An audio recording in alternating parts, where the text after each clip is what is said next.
आज हम बात करेंगे वैदिक सभ्यता के बारे में। यह कहानी उस काल की है जब ना तो लिखित भाषा थी, ना ही कोई उन्नत तकनीक। यह समय था लगभग 1500 ईसा पूर्व से 600 ईसा पूर्व का, जब आर्यों का भारत में आगमन हुआ और उन्हें नई सभ्यता की नींव रखने का मौका मिला। अब बात करते हैं प्रारंभिक वैदिक काल की, जो 1500 ईसा पूर्व से 1000 ईसा पूर्व माना जाता है। यह काल आर्यों के आगमन के साथ शुरू हुआ, जिन्होंने सप्त सिंधु के क्षेत्र में अपनी बस्तियां बसाई। यह क्षेत्र 7 नदियों से घिरा हुआ था, जिसे सिंधु, सरस्वती, रावी, ब्यास, सतलज, झेलम और चेनाब प्रमुख थी। आर्यों ने यहाँ अपने गांव बसाए और कृषि एवं पशुपालन को जीवन का आधार बनाया। आर्यों का जीवन अत्यंत सरल और प्राकृतिक था। वे दिन में खेती करते, पशुओं की देखभाल करते और शाम को यज्ञ करते।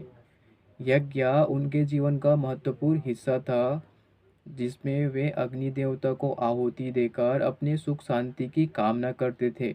ऋग्वेद, सामवेद, यजुर्वेद और अथर्ववेद जैसे 4 प्रमुख वेदों की रचना इसी काल में हुई, जो उनके धार्मिक, सामाजिक और सांस्कृतिक जीवन का आधार बना।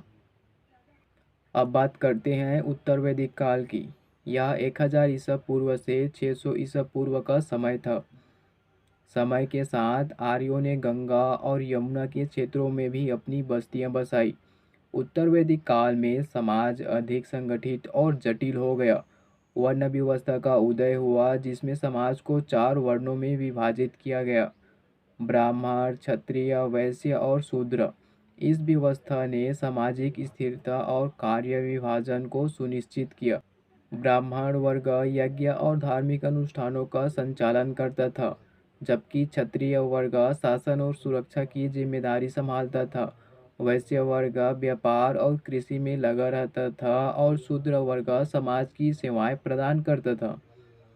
इस काल में आश्रम व्यवस्था का भी विकास हुआ, जिसमें जीवन को 4 आश्रमों में विभाजित किया गया। पहला है ब्रह्मचार्य, सेकेंड है गृहस्थ, तीसरा है वानप्रस्थ और चौथा है संन्यास। अब बात करते हैं धार्मिक मान्यताएं की। वैदिक समाज में धार्मिक मान्यताएं अत्यंत महत्वपूर्ण थी। इंद्र, अग्नि, वरुण, सोम और सूर्य जैसे देवताओं की पूजा की जाती थी।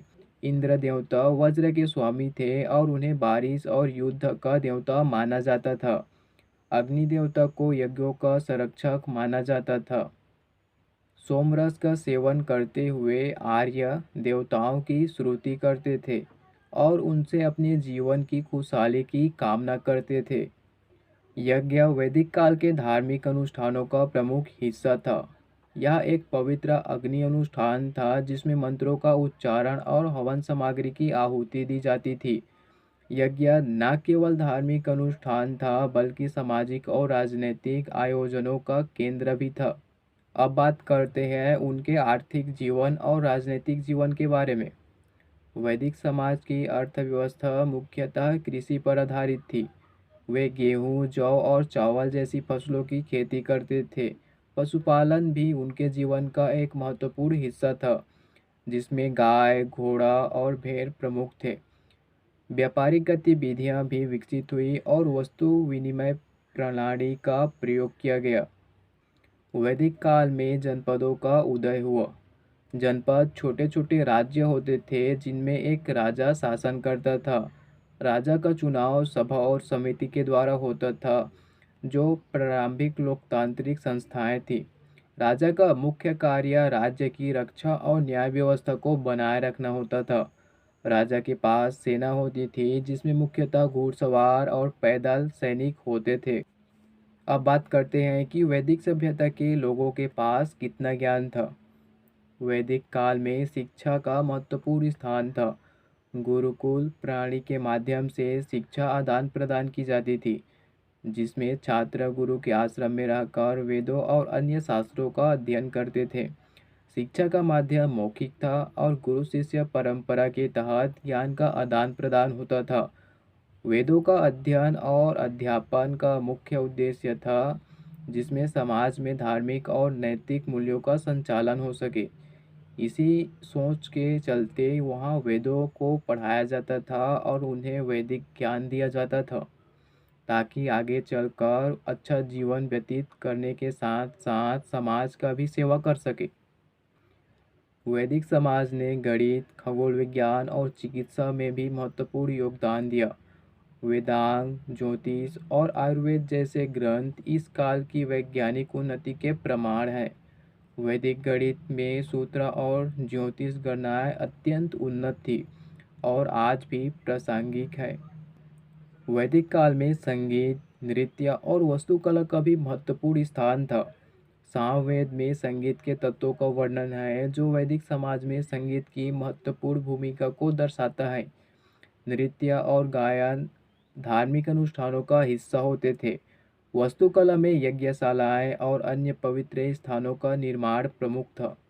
इन सब कारणों के बावजूद भी वैदिक सभ्यता का पतन हो गया।